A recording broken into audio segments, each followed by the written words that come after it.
আমাদের ছাদ বাগানে অনেক রকমের সবজি হয়েছে। তার মধ্যে থেকে একটা ভিডিওতে আমি আগেই শেয়ার করেছি, আর এখন আমি দেখাচ্ছি আমাদের ছাদ বাগানে লঙ্কা এবং ক্যাপসিকাম। একটা ছোট্ট গাছে কতগুলো ক্যাপসিকাম ধরেছিল। তো সেই ক্যাপসিকামগুলো দিয়ে আমি আজকে একটা নতুন রান্না করে দেখাবো। ছোট ছোট সাইজের ক্যাপসিকাম। আমি প্রথমবার আমাদের বাড়িতে ক্যাপসিকাম হয়েছে, তো ভালোই লাগছিল। দোকান থেকে একটা বড় বড় ক্যাপসিকাম কিনে আনি, সেই জায়গায় আজকে ছোট ছোট সব ক্যাপসিকাম দিয়ে আমি রান্নাটা করব।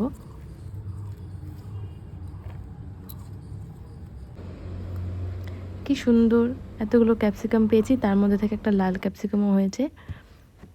বলতে গেলে সেগুলো বেল পেপার, সেটা আলাদাই থাকে, কিন্তু এই ক্যাপসিকামটা লাল কালারের হয়ে গেছিলো, পেকে গেছিলো।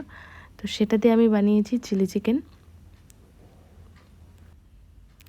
আর সেটা টেস্ট করানোর জন্য আমি বিশেষভাবে একজনকে ইনভাইট করেছিলাম, যাতে সে টেস্ট করে বলে কেমন হয়েছে।